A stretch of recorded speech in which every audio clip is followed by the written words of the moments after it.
For those of you who don't know me, I am a 28-year-old living here in New York City. I've been in New York for 5 years. I have gone from making minimum wage to making a decent amount at this point. In that time, I've been able to still travel. I've been able to still enjoy life, go out, be with friends, and still make it with a roof over my head in New York City. So I have some tips for you on how I've been able to do that.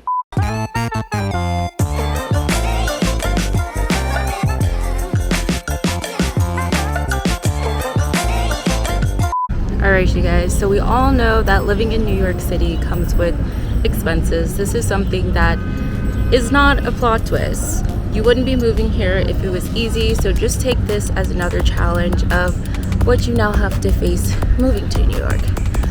Whew, I'm out of breath. All I did was climb a rock. Oh my gosh. First off, here are the 3 biggest expenses that you're going to have to worry about when you're living in New York. That is number 1, housing. Number 2, food. And number 3, transportation. Now you guys, your housing expense is your most expensive expense here in New York City.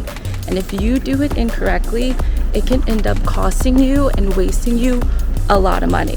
Wasting meaning if you rent a house that is out of your price range, you signed a contract. So unfortunately, you are now stuck with this for the next year. It's always more expensive to get yourself out of the contract. So it's really important that you do this right the first time. I can say this because I've literally been in the same apartment for the past 5 years.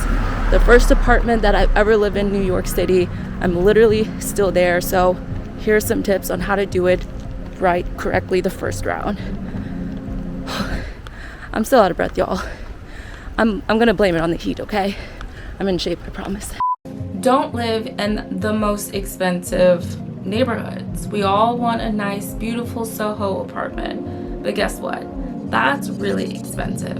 So if you want to live in the Manhattan area, maybe close to Soho, maybe look at the Lower East Side. Cheaper options. Instead of going straight to Williamsburg, maybe look in Bed-Stuy and Bushwick area. You guys, you also want to take into account with how efficient the location is that you're trying to live. Efficient meaning how far away is it from trains? How many trains do you live by? If you work, is the location close to your job? This ultimately saves you time, which saves you money. You're not getting Ubers as much. It's more convenient, so you have more time to maybe do like side hustles or spend more time to yourself in the morning before you have to go to work. I would say as long as it's in the 5 to 10 minute mark and there's at least 2 trains next to you that are solid, then you're in a good situation. I know it would be amazing and beautiful to be able to live on your own, but that's just unfortunately not realistic. You know this already moving in, so get a roommate. Unless you make quite a bit enough and you're able to budget your rent only being 30% of your income, then absolutely go ahead, live on your own. Maybe you don't get a 1-bedroom, maybe you get a studio because that's a little bit more cost efficient. Also, you don't have to have a ton of amenities in your building. The less amenities that you have, the more cost efficient it's gonna be for you. So you don't need to have a washer dryer in unit. Maybe the washer dryer could be in building, or maybe you live down the street from a washer dryer, so it's not that bad to go and walk in to do laundry. You don't have to have a gym. There are a lot of gyms here in New York. Blink is only like $15 a month. I don't think you can get any cheaper than that. Or just do free workouts on YouTube. Save money that way. Groceries. Now you guys, we all know that you shouldn't be eating out every single day. And honestly, this is something that I need help with because I love to Uber Eats. It is my favorite app to use. I get the alerts saying, wow, you're a valued customer. You use us a lot. And low-key, it's like a dig, but it is what it is. So this is something that I need to take my own advice on, but start to budget those things. Budget maybe ordering Uber Eats out once a week or once a month. Budget being able to go out and eat with friends. Schedule those times. Give yourself a set amount of number that you need to stay underneath, within. But just plan it. Plan it. It's gonna make things easier for you. Put it on a calendar. Put however much you're willing to spend in that location. And cook at home. We all know that cooking at home is gonna be a cheaper option, but it is not a cheaper option if you are shopping at like Whole Foods, or even these local supermarkets are pretty expensive too, like MetFresh. They are really expensive. And the cheapest supermarket that I have found thus far has been either an Aldi or a Trader Joe's, which Trader Joe's is where I usually go, and it is the cheapest that I've seen. The great thing about Trader Joe's is that it's usually always connected to a Target. So you can get your groceries and then all the other stuff that you can't get at Trader Joe's at Target for a pretty affordable price. What's also cool about Target is they have the Target Red Card, which is basically just like a debit card that connects to your regular checkings account, but you get 10% discount. So it's not much, but like if you're getting a lot, it adds up, basically takes taxes off, and a deal is a deal, you guys. But I don't know, I'm feeling chicken curry today. Be a little bit picky about where you get your food from. Go with the cheaper option. We don't live close to a Trader Joe's, so I have to plan out a little bit more to get to a Trader Joe's. But I find, planning and going out my way a little bit is better, because I end up saving like at least a good $30 by going to a Trader Joe's compared to going to like a local MetFresh market. So maybe you can even look into Costco, sharing that membership with a friend or with a roommate so you can buy in bulk, and that way you can meal prep, plan things out throughout the month, and you have a better way of being consistent and knowing that you are not going to buy food because you have food in the house.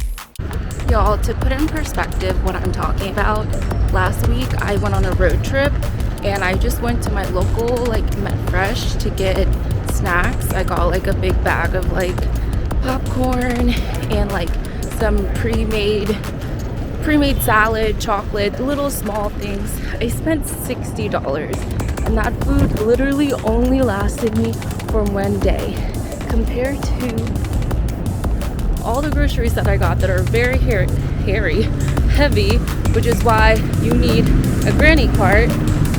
This food is gonna last me like at least 2 weeks. I paid $60 for this and the snacks. Like, that's insane to pay $60 for snacks that only last you one day compared to $60 for food that's gonna last you over 2 weeks. Oh my god, it's so loud. Definitely worth it to go to a more affordable grocery store like Trader Joe's than a lot of these local markets. Hi, this is Sheridan editing. Sorry, I'm sweating in my apartment right now. I just like to say this chicken curry is bomb. It's so freaking good. If you want the recipe, let me know and I will make a video on it. So good. Transportation. You guys, do not take an Uber. Do not take an Uber. Take public transportation. Ubers here are so incredibly expensive. A lot of dollars here, okay? And I don't know what it is, but to cross a bridge from Brooklyn to Manhattan, it shoots it up at least like $10, $20 extra. Just across the bridge. You could be so close to Manhattan, just a bridge away. $20 extra on top. I don't know what it is. Do not take Ubers, or do the same kind of system for like when you're planning your food. Maybe you have a set money aside for Ubers, and that's the money that you can only use for Ubers, but you don't necessarily have to use it. It's only there if you need it. If you don't need it, take public transportation. Now, I understand, especially speaking to ladies, if it's late at night and you feel like your life is threatened, then obviously take an Uber. Your life is way more valuable than an Uber ride from Manhattan to Brooklyn. So if you feel unsafe, take an Uber. But if not, if it's broad daylight, just take public transportation. But you do have to be a little bit strategic about public transportation as well. There are so many different options that you can do when you are riding the train, and you have to figure out what is the best option for yourself. Let's do the math. So a monthly unlimited rideshare is $127. Recently with the Omni, you can get 12 rides, and then everything else after that in the week is unlimited. So if you take 12 rides times 2.75 rideshare equals 33. So take 33 times 4 weeks, you get 132. So that means you're overpaying by $5. Compared to if you only ride twice a day on weekdays, then you take 275 times 2 times 5 days a week times 4, that's $110. You're overpaying by $17 at that point. Don't at my math if I'm wrong. Thanks. I literally work right down the street from Central Park, and I have not been here in so long. It looks like different. Another thing to think about when you're moving to New York and you want to be on a budget or cautious about your expenses, then you really have to set up a financial goal for yourself.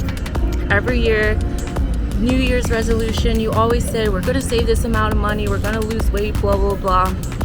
Now's your time to prove yourself that you can do this. So if you're going to come to New York, set a goal. Save $10,000 for the year or something like that. And every month, you want to make sure that you are taking a certain amount out. Know exactly how much money you are taking out of your paycheck every single week. So that's money going towards your financial goal. So all the money that you have left, after you know that you took care of your goals, saving, you're going to feel a lot better about spending that money because you know that you already started to be responsible with it. If you take anything out of this video, just take what I'm about to say right now. It is all about living below your means. If you make a certain amount of money and you're spending that same certain amount of money, then you're going to struggle. Whether that's $1 million, you're still living paycheck to paycheck at that point, which doesn't make sense. You're supposed to have 3 to 6 months of expenses saved as an emergency fund. Just live below your means. Like, it really is that simple. Now I know what you're saying. If you are living on minimum wage, you might not even have enough money to be saving at the end of the week. You need to have every single dime go towards housing. At that point, you guys, you do need to maybe look into getting a better job so that you can make more money. But I understand for right now, you're just trying to get yourself into New York so that you can find something. So make sure to check out my next video next week where I'm going to tell you all of the free things that you can do in New York City. We'll see you then. Excuse me, do you want to be in my video? Do you have any tips on how to budget in New York City? Sir, I'm talking to you.